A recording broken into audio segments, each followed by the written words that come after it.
शरद पूर्णिमा से लेकर कार्तिक पूर्णिमा तक के बीच में एक नियम बना लो कि मैं जल चढ़ाने रोज जाती हूँ। बाबा मैंने दिशा बदल कर देख ली, दुकान बदल कर देख लिया, व्यापार बदल कर देख लिया, घर बदल कर देख लिया, काम बदल कर देख लिया, पर मेरी दशा नहीं बदल रही।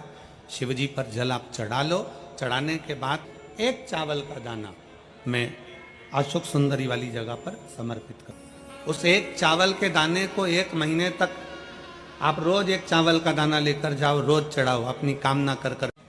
शरद पूर्णिमा से कार्तिक पूर्णिमा के बीच में जो प्रदोष पड़ती है,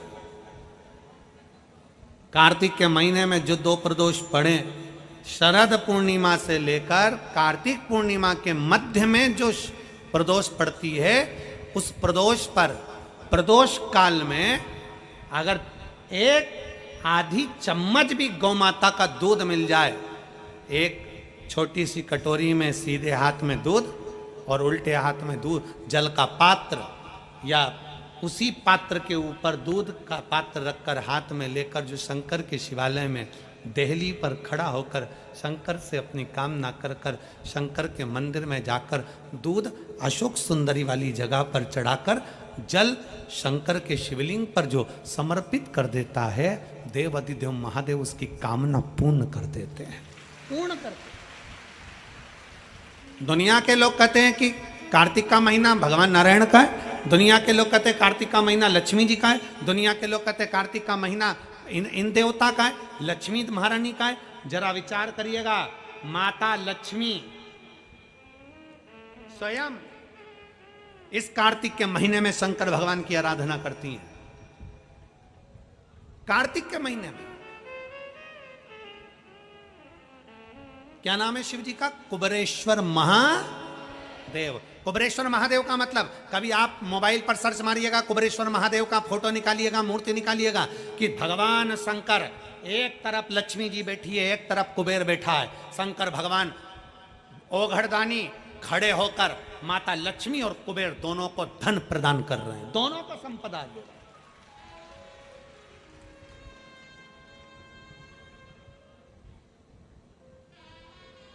कभी कुबेरेश्वर बाबा का मूर्ति का दर्शन करिए। कुबेरेश्वर शंकर भगवान की मूर्ति खड़ी है, एक तरफ लक्ष्मी जी, एक तरफ कुबेर, दोनों माता भगवान शंकर जी से लक्ष्मी ले रहे हैं। दोनों, यही कार्तिक का महीना शंकर की आराधना का महीना, शिव आराधना का। विष्णु पुराण का एक उपाय जरूर कर देखना महाराज। विष्णु पुराण में स्पष्ट कहा है कि कार्तिक का प्रथम दिन किसी नदी में स्नान कर कर, तालाब में स्नान कर कर, नदी तालाब नहीं हो तो घर में ही स्नान कर कर, घर के दोनों दरवाजे पर, घर के बाहर दोनों दरवाजे पर घी का दिया लगा दें। उसमें एक कमल गट्टा, किराने की दुकान पे मिलता है काला कलर का कमल गट्टा, एक एक डाल दें नाम और गोत्र बोलकर, और शाम के समय पर एक दिया घर की देहली पर प्रतिदिन कार्तिक के महीने में लगा दें। महाराज विष्णु पुराण का उपाय है। अगर ज्यादा तकलीफ है, बहुत कष्ट है, बहुत ज्यादा कष्ट के, व्यापार चल ही नहीं रहा, कर्जे में लदालूम हो गए, यहां तक गति हो गई कि मरने तक की सोच लिया, तो वो कार्तिक के महीने में करें, उसका प्रयोग अवश्य करें। सुख समृद्धि के लक्ष्मी बेबी के महीने में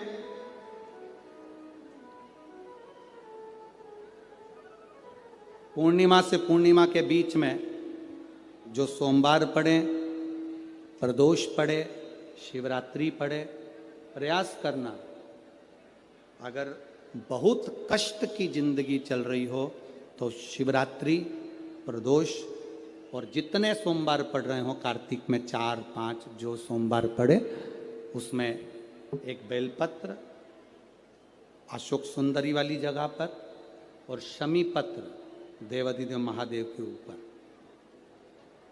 ये 2 जगह पर अवश्य चढ़ा। 1 महीने में जितने सोमवार पड़ जाएं और प्रदोष पड़े और मासिक शिवरात्रि पड़े, उसमें अवश्य चढ़ा। बेलपत्र कहाँ चढ़ाना है? जम के बोलो जरा। अशोक सुंदरी की जगह पर। और शमी पत्र कहाँ चढ़ाना है? देव अधिदेव महादेव के ऊपर। एक बार चढ़ाकर देखो, आपके जीवन का जो आनंद है, जो अपने हृदय की कामनाएं हैं, अपने हृदय के भाव हैं, कार्तिक का जो महीना है भगवान षडानंद कार्तिकेय जी के लिए मूल है। इस षडानंद कार्तिकेय जी ने जब तारकासुर का संहार किया था, तारकासुर को जब मार दिया था,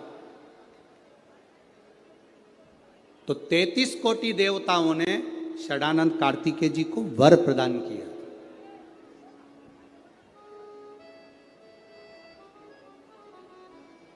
कार्तिकेय जी को वर प्राप्त हुआ। तो लक्ष्मी जी ने और भगवान नारायण ने षडानंद कार्तिकेय जी से कहा, ए स्कंद देव, ए कार्तिकेय, कार्तिक के महीने में जो दीप दान करता है उसके घर में कभी संपदा की कमी नहीं आती है। कार्तिक महीने के दीपदान की महत्वता जैसे ही लक्ष्मी और नारायण ने कही, तब ब्रह्मदेव प्रकट हुए और देवादिदेव महादेव प्रकट हुए मां पार्वती के साथ में, और ब्रह्मा जी प्रकट हुए मां ब्रह्माणी के साथ में। उन्होंने वर प्रदान कर दिया। षडानंद कार्तिकेय भूलवश भी अगर कोई बेलपत्र और शमी पत्र दोनों एक साथ आपकी बहन अशोक सुंदरी और आपके पिता देवादिदेव महादेव को शमी पत्र जो समर्पित कर देगा, षडानंद कार्तिकेय इस कार्तिक के महीने में देवादिदेव महादेव कहते हैं उसके यहां कुबेर का भंडार शिव भर देते हैं। एक शमी पत्र, फिर समझिएगा, ये जो बेलपत्र है ये आप समर्पित करेंगे अशोक सुंदरी वाली जगह पर। कहाँ समर्पित करेंगे? अशोक सुंदरी की जगह। और शमी पत्र आप समर्पित करेंगे देवादिदेव महादेव के ऊपर। बस इसमें एक चीज का स्मरण अपने को करना है, जब अपन अशोक सुंदरी की जगह पर बेलपत्र चढ़ाएंगे तो ये डंडी का जो मुख है ये महादेव के जो खाली स्थान है, खाली वाली जगह, उसे ओर होगा। शमी पत्र की जो डंडी का मुख है इसी की ओर, जिस ओर तुमने बेलपत्र चढ़ाया है उसी ओर शमी पत्र की भी डंडी का मुख उसी ओर होगा। जहां पर आप बेलपत्र की डंडी का मुख रख रहे हैं उसी ओर शमी पत्र की डंडी का भी मुख उसी ओर होगा। कहते हैं जिसके घर में बेलपत्र का वृक्ष लगा होता है उसके घर में काल भी महाकाल को देखकर डर जाता है और अंदर प्रवेश नहीं। इतना प्रभाव।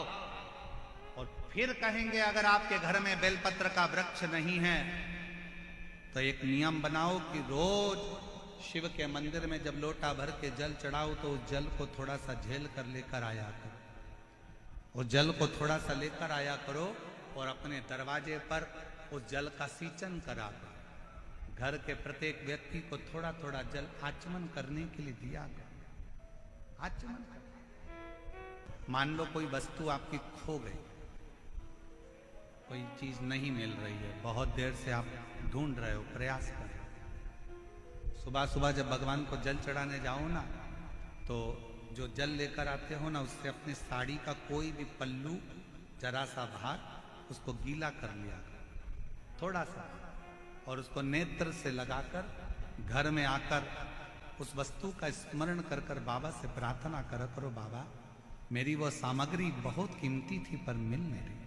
आप प्रयास करोगे ना बाबा तो ढूंढ सकते। विश्वास करता है 24 घंटा या 48 घंटे के अंदर वो सामग्री मिलेगी जरूर, जहां भी होगी वो प्राप्त हो जाएगी। खोजिए। शिव के चढ़े हुए जल में वो तत्व है, शंकर भगवान के चढ़े हुए जल में वो फल है।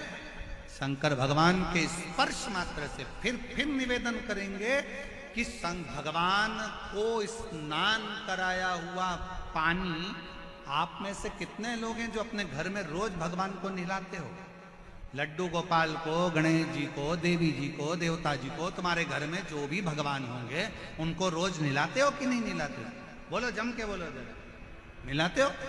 तो तुमने जो भगवान को नहलाया उसका जो पानी आया वो पानी को बाथरूम में डालते हो क्या? आवाज नहीं आई, जम के बोलो। नहीं। उस पानी को गटर में डालते हो क्या? नल्ले में फेंकते हो? बाथ बेसिन में डालते हो? नहीं। रसोई घर में फेंक देते हो? नहीं। झूठे बर्तन में डालते हो? नहीं। बेकार कपड़ों में डालते हो? नहीं। उस पानी को कहां डालते हो?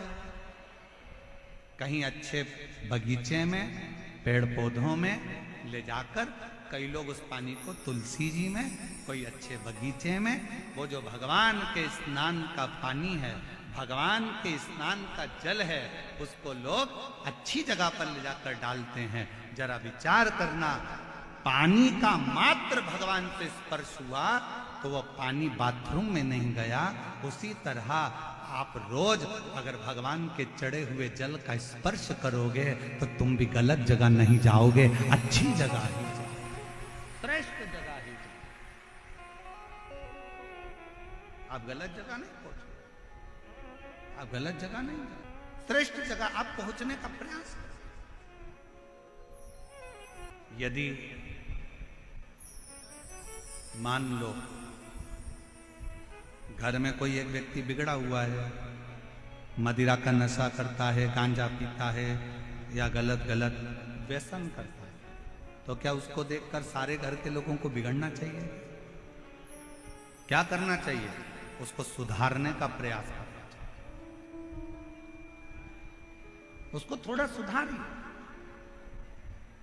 अब वो सुधरेगा कैसे? घर से निकाल दोगे तो क्या सुधर जाएगा? झगड़ा करोगे तो सुधर जाएगा? लड़ लोगे तो सुधर जाएगा? नहीं। उसको सुधारने का सबसे सुंदर तरीका है कि उसको गलत लोगों की संगत में से हटाकर कहीं शिव पुराण में भजने वालों की संगत में बिठाना प्रारंभ कर दीजिए। धीरे धीरे उसको होटल से निकालकर देवालय तक भेजना प्रारंभ कर दीजिए। उसको गलत जगह से हटाकर भगवान की भक्ति की ओर लगाना प्रारंभ कर दीजिए। धीरे धीरे धीरे धीरे वो सब धीरे धीरे सब। और शिव महापुराण में त्रंबेश्वर बाबा का एक कितना सुंदर वर्णन किया गया कि अगर मान लो कोई व्यक्ति नशे में डूबा रहता है, मदिरा का नशा छोड़ ही नहीं रहा, पूरा प्रयास कर लिया और वो दारू छोड़ने को ही तैयार नहीं, 8 साल 10 साल 15। और शिव महापुराण में त्रंबेश्वर बाबा का एक कितना सुंदर वर्णन किया गया कि अगर मान लो कोई व्यक्ति नशे में डूबा रहता है, मदिरा का नशा छोड़ ही नहीं रहा, पूरा प्रयास कर लिया और वो दारू छोड़ने को ही तैयार नहीं, 8 साल 10 साल 15 साल 20 साल 25 साल 30 साल निकल गए और वो मदिरा छोड़ ही नहीं रहा। बहुत तकलीफ में, नया लड़का है, अभी शादी हुई, बहू बेचारी रोती है, घर के बच्चे रोते हैं, पर वो मदिरा का नशा छोड़े ही ना। तो त्रंबेश्वर महादेव का स्मरण करें। बेलपत्री के 5 पत्ते, शमी के 3 पत्ते। बेलपत्री के कितने पत्ते? 5। शमी के कितने पत्ते? 3। बेलपत्र के 5 पत्ते, शमी के 3 पत्र और काली मिर्च 5। एक पत्र, शमी पत्र सब साथ में लेकर काली मिर्च के साथ में बाबा देव अधिदेव महादेव को, भगवान शंकर को समर्पित करो। श्रंभेश्वर महादेव का नाम लीजिए। जम के बोलो, कौन सा महादेव? श्रंभेश्वर महादेव। आपने कथा में सुना होगा कि शरंभ पक्षी का रूप मेरे शंकर भगवान ने लिया था। किसके लिए लिया था? नरसिंह भगवान को जो गुस्सा आ रहा था, नरसिंह भगवान जो तोड़ फोड़ कर रहे थे, सारे देवताओं को डर लग रहा था, तब भगवान शंकर ने शरंभ पक्षी का रूप धारण कर नरसिंह भगवान को अपने पंजे में उठाकर अलखनंदा नदी में ले जाकर डाल दिया। शिव जी ने एक नाम लिया, शंकर जी का एक नाम का उच्चारण हुआ। क्या नाम था?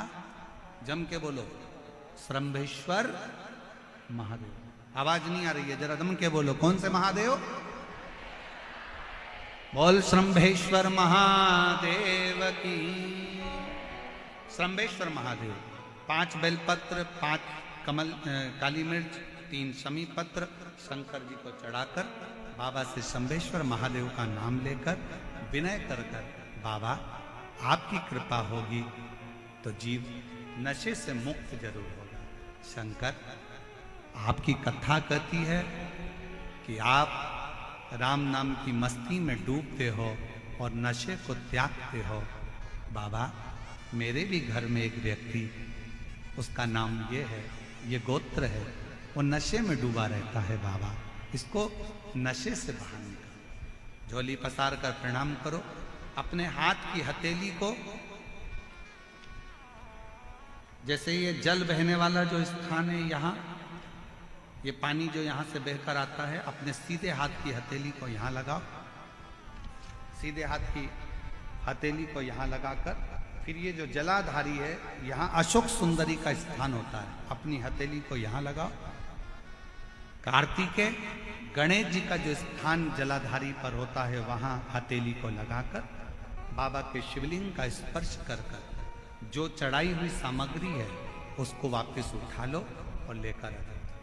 शमी पत्र मदिरा पीने वाले व्यक्ति के कक्ष में रख दो, और 1 बेलपत्र और 1 काली मिर्च जो मदिरा के नशे में लगा रहता है, सुबह के टाइम पर बेलपत्र, शाम के समय पर काली मिर्च, किसी भी तरह से उसको खाने में देना प्रारंभ करिए। 15 दिन बाबा का चढ़ा हुआ जल श्रम्भेश्वर महादेव के नाम से दीजिए। ज्यादा से ज्यादा 20 दिन 22 दिन के अंदर वो धीरे धीरे मदिरा छोड़ना प्रारंभ कर देगा, मदिरा से दूर होता चलेगा। मदिरा से कौन से महादेव? जम के बोलो जरा, श्रम्भेश्वर महादेव। पर भगवान का नाम लीजिए, कौन से महादेव? श्रम्भेश्वर महादेव। और ये नाम कोई साधारण नाम नहीं है। कितना भी घर में झगड़ा हो रहा हो, भाई भाई का झगड़ा हो, रिश्तेदारों का झगड़ा हो, कोर्ट कचहरी चल रही हो, अगर आप तकलीफ में हैं तो 1 लोटा जल श्रम्भेश्वर महादेव के नाम से शिव जी पे चढ़ाओ। धीरे धीरे धीरे धीरे अंतर आए। कोई कोमा में पड़ा है, व्हीलचेयर पर पड़ा है, हॉस्पिटल में पड़ा है, डॉक्टर ने कह दिया कि अब भगवान के ऊपर है, हमने सारी दवाइयां दे दी, गोलियां दे दी, सारा इलाज कर लिया, अब ये उठेगा नहीं उठेगा, चलेगा नहीं चलेगा, आगे बढ़ेगा नहीं बढ़ेगा, इसकी जवाबदारी हमारे पास नहीं है।